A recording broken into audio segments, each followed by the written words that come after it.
A quick note before starting this story. The Killers was made into a classic film noir in 1946, starring Burt Lancaster in his debut and Ava Gardner in her first leading role. The film is celebrated for helping to define the film noir genre with its fatalistic mood, complex narrative, and iconic performances. It has a 100% score on Rotten Tomatoes and is highly recommended for viewing. The Killers by Ernest Hemingway. The door of Henry's lunchroom opened and two men came in. They sat down at the counter. "What's yours?" George asked him. "I don't know," said one of the men. "What do you want to eat, Al?" "I don't know," said Al. "I don't know what I want to eat." Outside it was getting dark. The street light came on outside the window. The two men at the counter read the menu. From the other end of the counter, Nick Adams watched them. He'd been talking with George when they came in. "I'll have the roast pork tenderloin with applesauce and mashed potatoes," the first man said. "It isn't ready yet," said George. "What the hell do you put it on the card for?" "That's the dinner," George explained. "You can't get that until 6 o'clock. George looked at the clock on the wall behind the counter. "It's 5 o'clock. "Clock says 20 minutes past 5, the second man said. "It's 20 minutes fast." "Out of hell with the clock," the first man said. "What do you got to eat?" "I can give you any kind of sandwiches," George said. "You can have ham and eggs, bacon and eggs, liver and bacon, or steak." "Give me chicken croquettes with green peas and cream sauce and mashed potatoes." "That's the dinner." "Everything we want's the dinner, huh? Is that the way you work it?" "I can give you ham and eggs, bacon, liver." "I'll take ham and eggs," the man called Al said. He wore a derby hat and a black overcoat buttoned across the chest.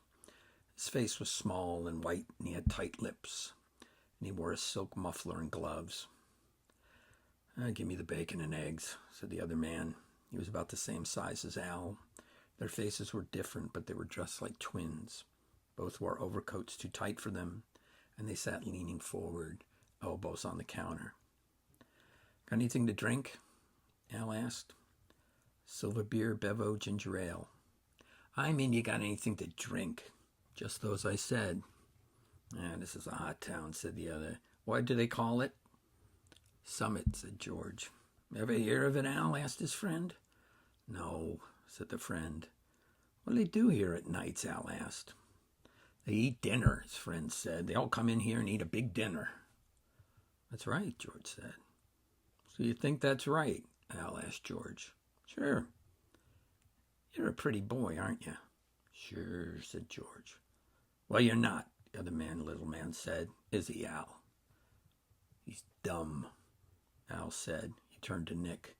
"What's your name?" "Adams." "Another bright boy," Al said. "Ain't he a bright boy, Max?" "Oh, this town is full of bright boys," Max said.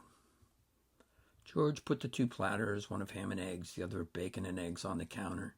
He set down two side dishes of fried potatoes and closed the wicket into the kitchen. "Which one is yours?" George asked Al. "Don't you remember?" "Ham and eggs." "Just a bright boy," Max said, leaning forward, and took the ham and eggs. Both men ate with their gloves on. George watched them eat. "What are you looking at?" Max looked at George. "Nothing." "The hell you were! You were looking at me." "Maybe the boy meant it for a joke, Max," Al said. George laughed. "You don't have to laugh," Max said to him. "You don't have to laugh at all, see?" "Oh, all right," said George. "So you think it's all right?" Max turned to Al. "He thinks it's all right. That's a good one." "Oh, he's a thinker," said Al. They went on eating. "What's the bright boy's name down at the end of the counter?" Al asked Max. "Hey, bright boy," Max said to Nick. "You go around the other side of the counter with your boyfriend." "What's the idea?" Nick asked. "There isn't any idea." "You better go around, bright boy," Al said.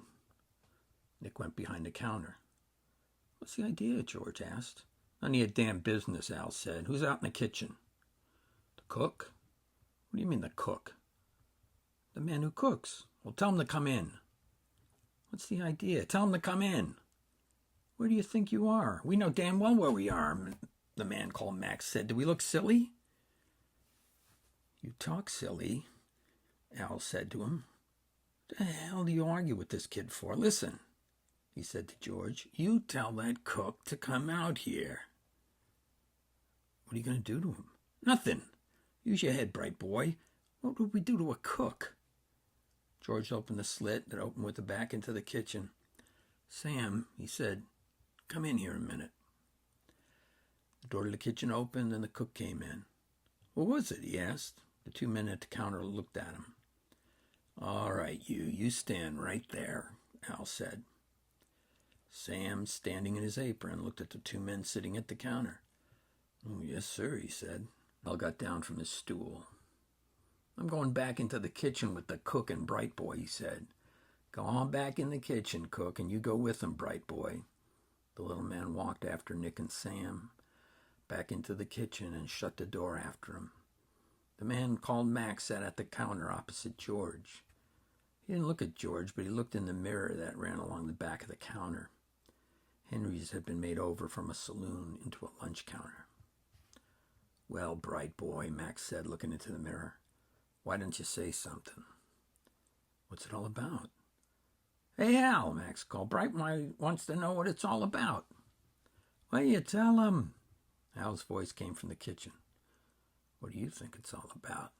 Al asked. I don't know, said George.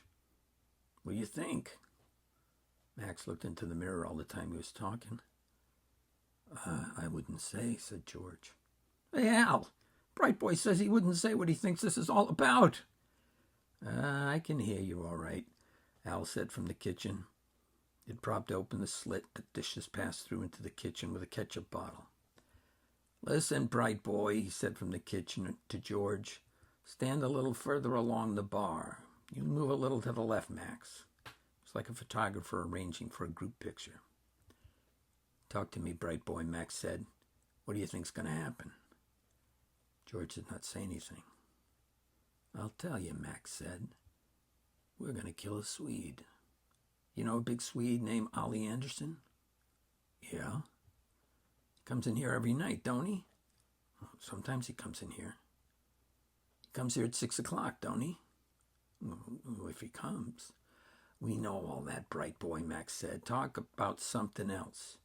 You ever go to the movies? Once in a while, said George. You ought to go to the movies more. The movies are fine for a bright boy like you. What are you going to kill Ollie Anderson for? What did he ever do to you? He never had a chance to do anything to us. He had never even seen us. And he's only going to see us once, Al said from the kitchen. What are you going to kill him for then? George said. We're killing him for a friend. Just to oblige your friend, bright boy. Shut up, said Al from the kitchen. You talk too goddamn much. Al said, the cook and my bright boy are amused by themselves. I got him tied up like a couple of girlfriends from the convent. I suppose you were in a convent. Well, you never know. You were in a kosher convent. That's where you were. George looked up at the clock. If anybody comes in, you tell them the cook is off. And if they keep after it, you tell them you'll go back and cook yourself. You get that, bright boy? All right, George said. What are you going to do with us afterward? That'll depend, Max said. That's one of those things you never know at the time. George looked up at the clock. It was 6:15. The door from the street opened. A streetcar motorman came in. Hey, George, he said, can I get supper? Sam's gone out, George said. He'll be back in about a half an hour. I'd better go up the street, the motorman said. George looked at the clock. It was 20 minutes past 6. That was nice, bright boy, Max said. You're a regular little gentleman. He knew I'd blow his head off, Al said from the kitchen. No, Max said, that ain't that. Bright boy's nice. He's a nice boy. I like him. 6:55, George said. He's not coming. Two other people had been in the lunchroom. George had gone out to the kitchen and made a ham and egg sandwich to go. That man wanted to take it with him. Inside the kitchen, he saw Al, His derby hat tipped back, sitting on a stool beside the wicket with the muzzle of a sort of shotgun resting on the ledge. Nick and the cook were back to back in the corner, towel tied in each of their mouths. George had cooked a sandwich, wrapped it up in oiled paper, put it in a bag, brought it in, and the man had paid for it and gone out. "That bright boy can do everything," Max said. "He can cook and everything. You'll make some nice girl a nice wife, bright boy." "Yeah?" said George said. "Your old friend Ollie Anderson isn't going to come." We'll give him 10 minutes, Max said. Max watched the mirror and the clock. The hands of the clock marked 7 o'clock and then 5 minutes past 7. Come on, Al, said Max. "We better be going. He's not coming." "Better give him 5 minutes, Al said from the kitchen. In 5 minutes, a man came in, and George explained that the cook was sick. "Why the hell didn't you get another cook?" the man said. "Aren't you running a lunch counter?" He went out. "Come on, Al," Max said. "What are we going to do about these 2 bright boys and the cook?" They're all right." "You think so?" "Sure, we're through with it." "I don't like it," said Al. "It's sloppy. You talk too much." What the hell, said Max. "We got to keep him amused, haven't we?" "You talk too much all the same," Al said. He came out from the kitchen. The cut-off barrels of the shotgun made a slight bulge under the waist of his too tight-fitting overcoat. He straightened his coat with his gloved hands. "So long, bright boy," he said to George. "You got a lot of luck." "That's the truth," Max said. "You ought to play the races, bright boy." The 2 of them went out of the door, and George watched them through the window, past under the arc light, and across the street. In their tight overcoats and derby hats, they looked like a vaudeville team. George went back through the swinging door into the kitchen and untied Nick and the cook. "I don't want any more of that," said Sam the cook. "I don't want any more of that." Nick stood up. He had never had a towel in his mouth before. "Say," he said, "what the hell?" He was trying to swagger it off. "They were going to kill Ollie Anderson," George said. "They were going to shoot him when he came in to eat." "Ollie Anderson?" "Sure." The cook felt the corners of his mouth with his thumbs. "They all gone?" he asked. "Yeah," George said. "They're all gone now." "I don't like it," said the cook. "I don't like any of it at all." "Listen," George said to Nick. "You better go see Ollie Anderson." "All right." "You better not have anything to do with it at all," Sam the cook said. "You better stay way out of it." "Don't go if you don't want to," George said.